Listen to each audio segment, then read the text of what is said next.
This is from the John Wesley Journal in 1758. Our service began at the foundry at 4, in the tabernacle at 8. God was now especially pleased to bear his arm. Not God's arm, but it's an arm. We're all made in God's image, so what the heck. There was a great cry among the people. Oh! Stony hearts were broke. Many mourners comforted, many believers strengthened, prejudiced vanished away. A few only kept their fierceness till fucking prick afternoon. One of these, still vehemently, angrily, planted himself against me. But before I concluded, he cried out, I am overcome. I'm overcome. I am overcome. And then after they all became overcome, and we shall overcome. And we'll be back in a flash. Long break, I needed that. This is a chance for all of you at home. I think you're at home. Well, what? You told your wife you were going to be at work. All right. This is your chance to sing along at home. And I think you'll like this song because not everybody is at home. Some of us are still in the workhouse. Okay, here we go.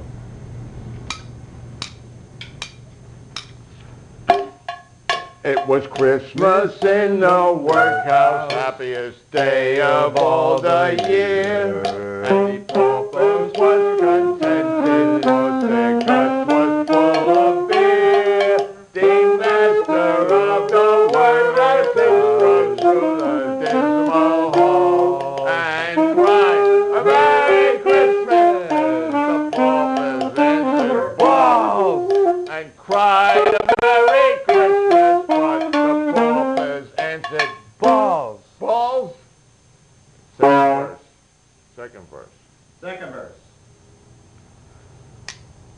Then angry was the master, for by all the gods that they had no Christmas pudding, no lousy bunch of sods, or spanking Asian paupers, his face was hot as breath. You can take your Christmas pudding, sir, and shove it up your ass. Just take your Christmas pudding, sir, and shove it up your ass.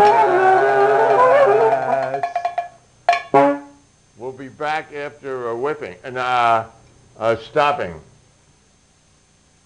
Picture outside the poorhouse, the Christmas dole for the unlucky people who can't get into the poorhouse. Lanny? Well, we are in the Christmas season, and in the Christmas spirit, you may have noticed this sign on East 14th Street in the 60s. It was named the Prince of Pizza. Remember the Prince of Pizza parlor? Yeah. I remember that, and it was a Prince of Pizza. When this next bit comes with an illustration, so... No, that's not the next bit yet. Yes, it is. It is? Oh, I'm sorry. Number 11, we just finished number 10. What do I know? We have to be... All right. Yeah, so, yeah, there we go.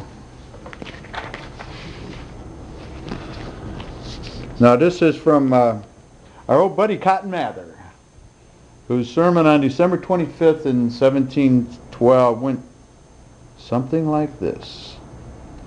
Can your conscience think that our holy Savior is honored by mad mirth? Yes.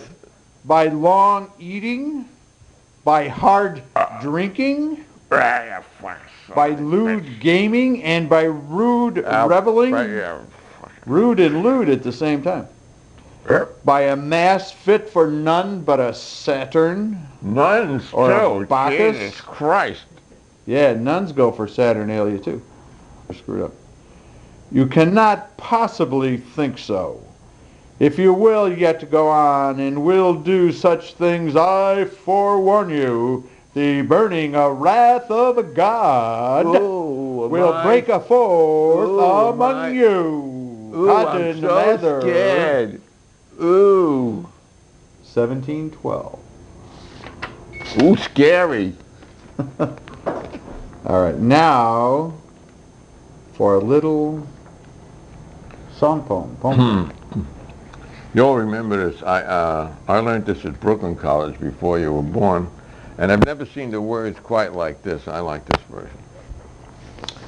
When a Joseph was an old man was he married the Virgin Mary, the Queen of Galilee. Yes, he married the Virgin Mary, the Queen of Galilee. Then Mary said to Joseph, so meek and so mild, please gather me some cherries, for I am with child. Oh, will you gather me some cherries, for I am with child.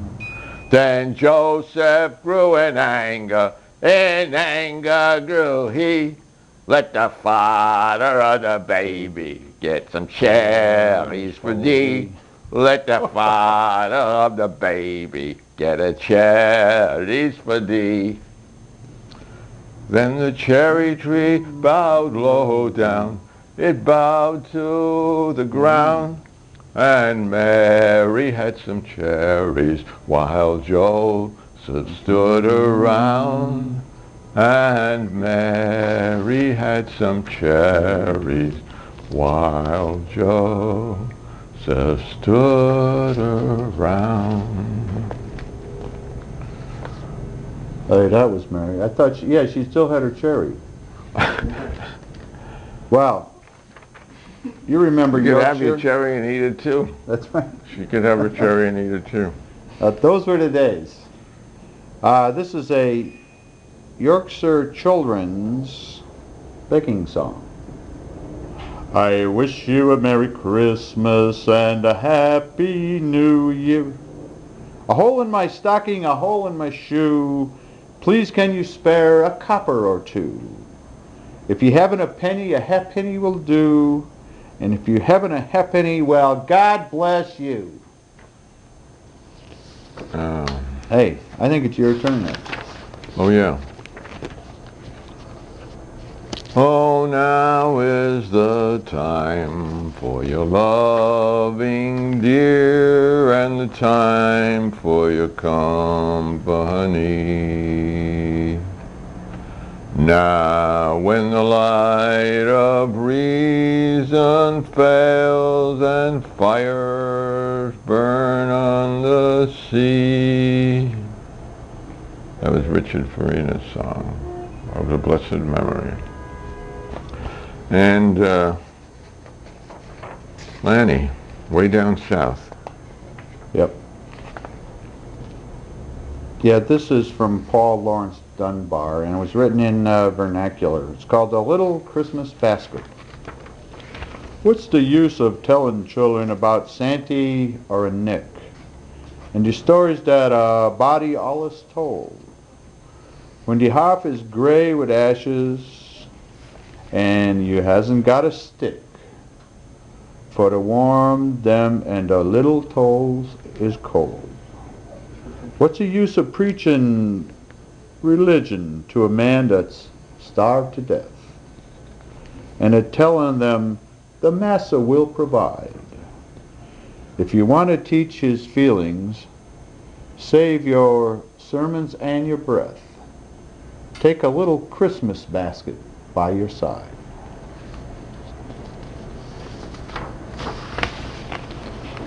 O little town of Bethlehem, how still we hear thee cry, how crazed Christians, Muslims, Jews go out and kill and die. I think if Rabbi... Oh, that was really Christmas. I think if Rabbi Jesus was around, that might be a direct quote. That's right. Better than Cotton Mather, that's for sure. Well, we get about 9 minutes. We get time for this. This is Dylan Thomas, which you may remember is from his Child's Christmas in Wales. bags of moist and many-colored jelly babies, and a